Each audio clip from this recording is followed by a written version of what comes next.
Hello everyone and welcome to my YouTube channel. In today's video, we'll be seeing varicose veins. Now, as the name suggests, this is a disease of the veins.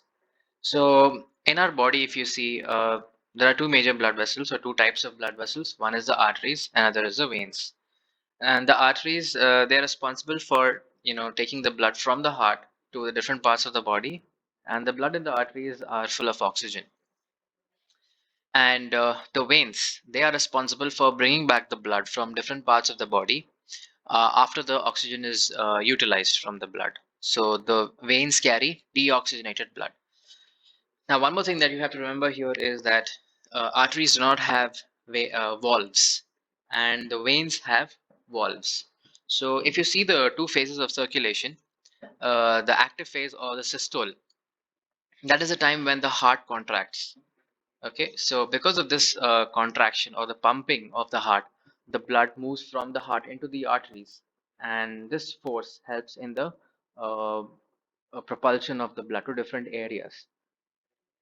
But if you see the return, there is no pumping action as such available, and that's why we need something called as valves. So veins have valves, and the function of the valves is to prevent backflow. That is, the blood should be moving in only one direction, and the valves prevent it to move in the opposite direction.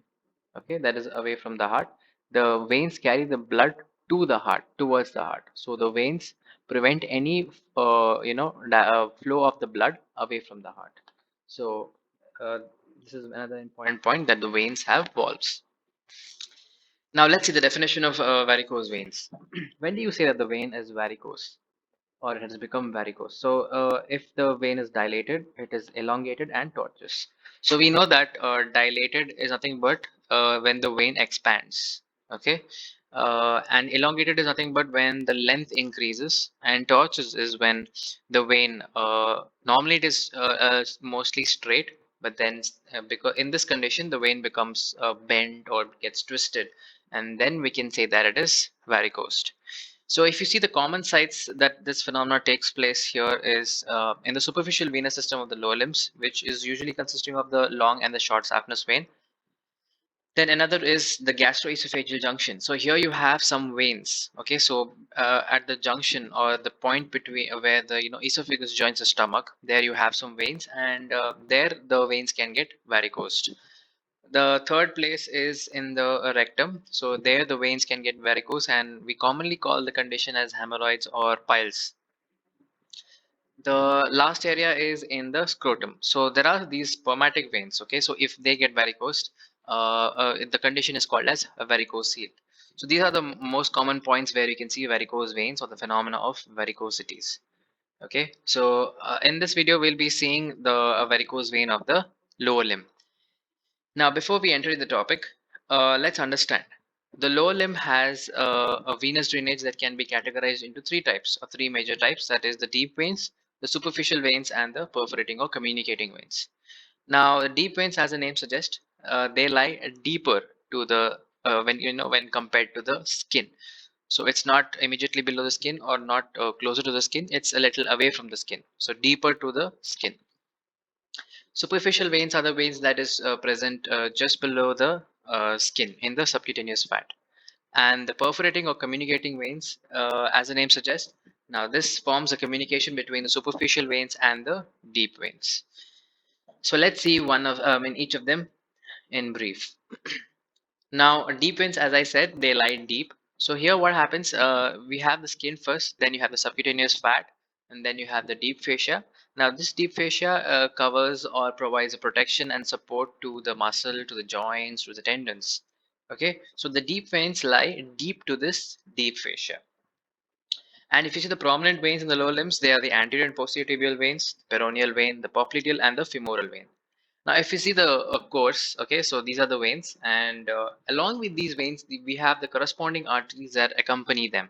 Okay, so the arteries and the branches will be seen along the veins. Now, another thing is these deep veins have numerous valves. So, as we saw in the last few slides, that valves are present in the veins, and valves help in the or they prevent the backflow of the blood. Now, there's one more type of veins that can be, that come under deep veins. So here you have venous plexus or sinuses within the soleus muscle. So in the calf region, we have a muscle which is called as soleus muscle, and within this muscle and deeper to these muscles, we have something called as venous plexus or sinuses. Now, what are venous plexus? Now, see, these are a complex, or a large number of small veins that form a complex network. Okay, and one important thing about this you have to remember is these do not have valves. So the blood that is present in the sinuses or plexus, they drain into the deep veins. And we also saw that there's something called as a communicating or a perforator or perforating veins, which connects the superficial to the deep veins. Now, sometimes what happens is the site where these plexus drain, suppose some of the sinuses drain at this point, there may be some communicating veins that connect the superficial vein with the deep vein at the same point. So, the same point, both these veins, the communicating vein as well as the sinuses, they converge, okay, or they join the deep vein. So these are the places which are having a certain significance. Now, what happens is if there's a problem in the venous sinus, it usually affects the perforating vein, and that can indirectly affect the superficial vein. We'll see that in the coming slides. So this is basically the deep veins in the lower limb. Next, we come to the superficial veins. Now, as I told you, these superficial veins or these veins, they lie in the subcutaneous fat. So below the skin, there is a loose connective tissue, which is called as a subcutaneous fat. And within this layer or within this area, we find the superficial veins. Okay, so the veins that are found in the lower limb are the long and the short saphenous vein. Okay, now let's see each of them in little detail. Now, if you see the saphenous vein, sorry, the long saphenous vein. Okay, so here we are seeing the long saphenous vein. Now it starts in the dorsum of the foot, okay, or the upper surface of the foot. Now this is formed by the medial marginal vein and the dorsal venous arch. Okay, so the vein that drains the medial aspect of the foot and the great toe, and that with the venous arch, when they join, they form the saphenous vein in the foot. Now what happens? This ascends upwards. Okay, so it travels along the foot, and then it comes in front of the medial malleolus. Okay, now from the medial malleolus, what it does, it doesn't go straight upwards. It takes a little turn, or it goes a little diagonal or oblique, and it comes along the medial surface of the tibia. Okay, so as it goes upwards, it goes a little oblique, goes along the medial surface of the tibia, and then as it further proceeds, it lies along the medial border of the tibia. So from medial surface, it comes to the medial border, and then again as it ascends upwards, just below the knee, it lies behind the medial border of the tibia, and as it enters, upwards more, that is behind the popliteal, in the popliteal fossa, it lies behind the tibial condyles and the condyles of the femur. Okay, so you can see here, so this is the anterior aspect and this is the kind of posterior aspect. So it starts from the foot, goes upwards, front of the medial malleolus, then takes a diagonal turn, or it travels obliquely, as you can see here. So it travels on the medial surface of the tibia, then the medial border of the tibia, then goes behind the medial border, lies continues posterior to the medial condyles of the tibia and the femur, and then again what it does, it takes a turn. Okay, so in the thigh, the lower aspect of the thigh, it takes a turn and it comes to the medial aspect of the thigh. Okay, and then as it continues upwards, it reaches the saphenous opening. Now this saphenous opening is somewhere 3.5 centimeters below and lateral to the pubic tubercle. Okay, so once it reaches there, there is a fascia which is called as a cribriform fascia. Now once it reaches there, it pierces the cribriform fascia and it joins the femoral vein. Okay, so starts from the medial marginal vein and ends in the femoral vein in the saphenous opening, which is 3.5 centimeters below and lateral to the pubic tubercle. Now let's see the tributaries or branches of the long saphenous vein. Now one branch is this, okay, the formation, that is the medial marginal vein. So this is one of the tributaries that is found in the foot, and this drains the medial aspect of the foot and the great toe. Another branch, if you see here, somewhere in the calf region, it gives out a branch, and it also drains the medial aspect of the calf, and the same thing you see here, it continues. So this is a long saphenous, this is a long saphenous. So it starts from here and then it joins the short saphenous vein or the small saphenous vein. Just below the knee you have one more small communicating vein. So here it starts from the long saphenous vein and attaches the short saphenous vein. So this is just below the knee.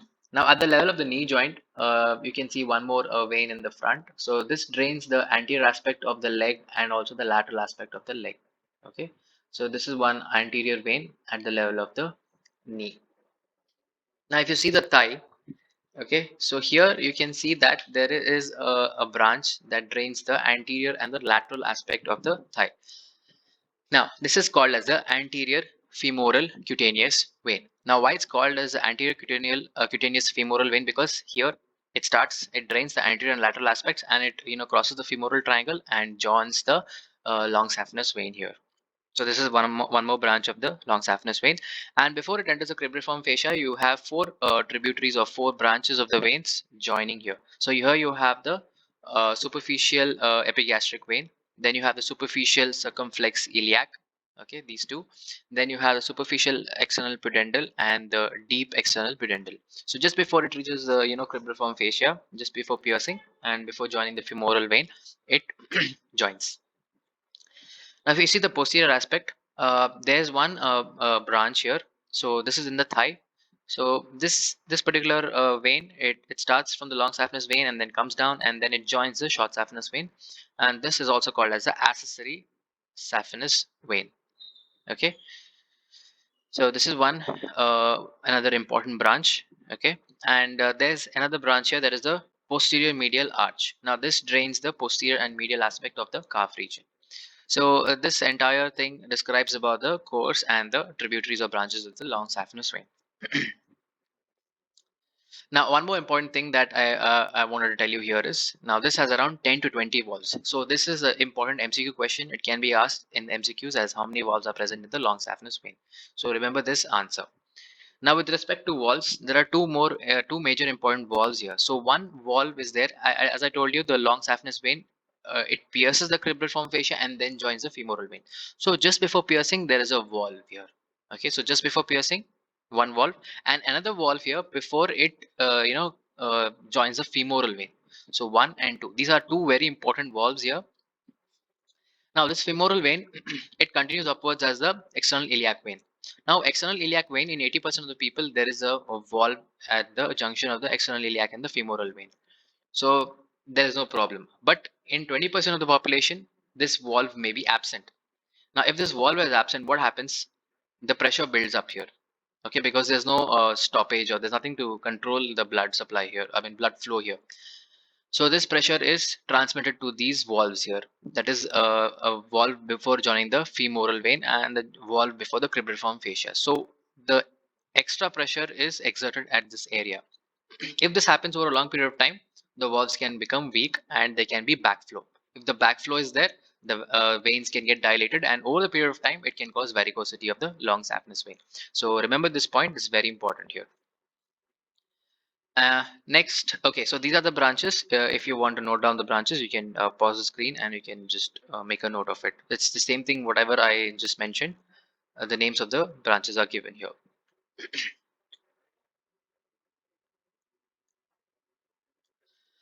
Okay, now to see some important aspects of this anatomy, that whatever we learned. So we saw that there are numerous connections between the long and short saphenous vein. Now, one bad thing about this is if the varicosity affects the long saphenous vein, it can spread to the short saphenous vein. And the vice versa is also possible. If the short saphenous vein gets affected, it can lead to the varicosity of the long saphenous vein. Another important aspect here is if the long saphenous vein, the lower aspect, gets varicosed, what happens? It can cause the swelling of the ankle. Okay, and also the veins here in this region, the dorsal venous arch and the medial marginal vein and the small tributaries, whatever small veins it gives out, it can cause dilation and can cause varicose. So this entire appearance is called as an ankle flare. Okay, so this is also is the important thing to remember about the long saphenous vein and the varicosities. Now we'll see the short saphenous vein. Now, this is a smaller vein compared to the long saphenous vein. Now, one more important thing about the long saphenous vein is that it is the longest vein of the body. So this also can be asked as an MCQ question. So short saphenous vein is smaller, and the long saphenous vein is the longest vein in the body. It's also called as the great saphenous vein, and the short saphenous vein is also called as small saphenous vein. Now, like the long saphenous vein, which is formed by the medial marginal vein, the short saphenous vein is formed by the lateral marginal vein. Okay, and this forms somewhere behind the lateral malleolus. Okay, so the starting point is behind the lateral malleolus and it ends above the knee joint, somewhere 3 to 7.5 centimeters above the knee joint. Okay, and this vein has 7 to 13 valves. The long one had 10 to 20, and this has only 7 to 13. So this also is an important question. One more important question that can be asked is, what is the nerve that accompanies the short saphenous vein? So here, in the lower part you have the sural nerve. Sorry, this is accompanied by, and in the upper part here you have the posterior medial cutaneous nerve of the thigh. So these questions can be asked. The nerve that accompanies the short saphenous vein. So here we saw that it begins at the lateral malleolus. Now this ascends upwards along the lateral border of the tendoachilles. Okay, so lateral malleus, lateral border of tendoachilles, and then after that, what happens is here it it becomes straight, and this is exactly in the midline of the posterior aspect of the leg. Okay, and in the lower part of the popliteal fossa, or just when the popliteal fossa begins, here it pierces the deep fascia, and then it proceeds further between the two heads of the gastrocnemius muscle. Okay, so before it kind of pierces the deep fascia, here it leaves a branch. So when it leaves this, I mean this particular branch usually joins the accessory saphenous vein and then ultimately connects with the long saphenous vein. So this is important, you have to remember this. Okay, now there can be a variation. As we learned, the starting point is behind the lateral malleolus, and the ending is, it goes to the popliteal fossa, goes between the two heads of the gastrocnemius muscle, crosses the knee joint, and then it ends in the popliteal vein. So this is the normal course of the small saphenous vein. Sometimes what happens here is this aspect, that is this portion of the vein may not be present at all. It may not pierce the cribriform fascia, not cribriform fascia. It may not pierce the deep fascia here in the region of the popliteal fossa. It may directly join the accessory saphenous vein and end up in the long saphenous vein. So this is one of the variation of the small saphenous vein. Now, if you see the branches, this one is the main branch, and there are many small branches which it leaves the short saphenous vein medially and upwards and joins the long saphenous vein. Okay, so this is about the short saphenous vein. Now we saw a third variety of the or third category of the venous system in the lower limbs, that is the perforating vein or the communicating vein. Now, why is it called a perforating vein? Now, here the vein literally pierces the deep fascia to connect with the deep veins. That's why it's called as a perforating or the communicating veins. That's why the word perforating is used here. Now, if we want to see the functional aspect here, so one thing is it connects the superficial vein with the deep vein. Now, this communicating vein also has valves. Okay, and what you see here is a muscle. So, in the calf region, we have a muscle that is called as soleus, and soleus is also called as the second heart of our body. And why is it called? So, when this particular muscle soleus contracts, the blood in the deep vein, what happens is it moves upwards. So because of the contraction of the muscle, the blood in the deep vein moves upwards, and this also has valves, the deep veins. Now when this particular function takes place, the contraction of the muscle, here the valves in the perforating vein which are present, they close.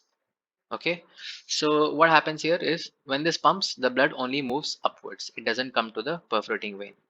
Now, if there's a defect in the valve of these perforating veins or the communicating veins, what happens is when this particular muscle contracts, the blood can, instead of just moving in the deep vein, also enters the perforating vein because there's a place or there's a leak here.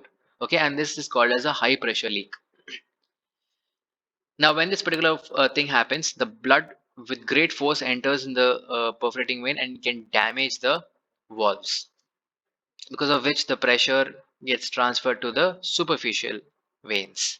Now, if this happens over a long period of time, the walls get further damaged, and the veins, they are exposed to more pressure, because of which they can damage the walls in this veins also, and it causes a kind of dilation of the superficial veins. Over a long period of time, if this continues, it can cause varicosity. Okay, so this is an important function of the communicating vein. One thing is, it drains the blood from the superficial vein into the deep vein, and when this muscle contracts, the blood from the deep vein, it goes towards the heart. Okay, so this is the normal direction of flow: superficial vein into the perforator vein, into the deep vein, and then reaches back to the heart. Okay, so this is the role of perforators. Now, if you see, there are two types of perforators. One is the indirect perforator, and another is a direct perforator. Now, indirect perforator, as the name suggests, now it directly doesn't connect the superficial to the deep vein. It pierces the deep fascia, and then it connects to some underlying vein, and from here it connects to the deep vein. So it doesn't directly join the deep vein. And there are direct perforators. That is, it directly connects the superficial vein to the deep vein.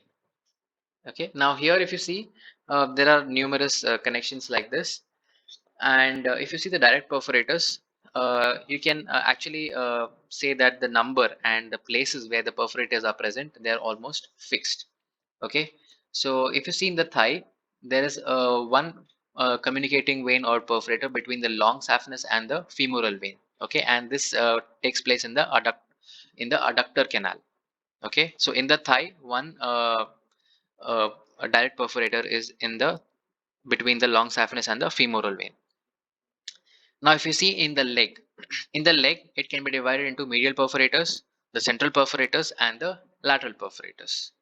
Okay, so just a second. Yeah.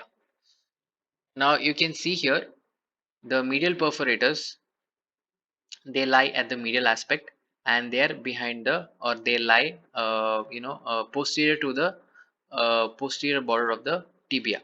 Okay, so they are behind the tibia, and here you can see that there are perforators at the level of 2 inches, 4 inches, and 6 inches from the medial malleolus. So three perforators at 2, 4, and 6 inches. Now, these two perforators are important, are significant. Now, why it is important here is, you see where these communicating veins join with the deep vein. Okay, there are these venous plexus and or venous sinuses. So at this level, there are also venous plexus that join the deep vein. Now, suppose there is a blood clot formation in the sinus. As we know that there are no walls, so the blood clot formation is more, it's more common, and sometimes these clots can enter the deep vein perforators, and it can also damage the superficial vein. In the sense, it can lead to the varicosity of this superficial vein. So this is important. They are anatomically very significant. Then coming to the central perforators. So as the name suggests, they lie in the central portion or in the midline. Now here also you have around four perforators. So the first two are in the upper portion, and they connect the short saphenous to the veins underlying the gastrocnemius and the soleus muscle. Then there is one perforator at the level of the tendo Achilles, then somewhere in the middle of the calf. Okay, so these perforators join the short saphenous to the underlying veins in the gastrocnemius and the soleus muscle. Then here we have the lateral perforators. So in contrast to the medial perforators, they lie at the lateral aspect. So here they are behind the fibula. Okay, and here they are at a distance of 2, 5, and 7 inches from the lateral malleolus. So here, clinically, there's not much, they're not very important, and there's not much problem as compared to the medial perforators.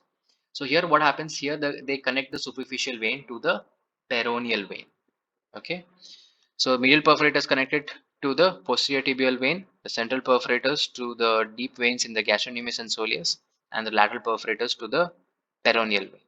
Okay, so this we come to the end of the video. We just saw in brief what varicose vein is, and we saw the anatomy, the course, and the branches of the long and short saphenous vein, and also something about the perforating and the communicating veins.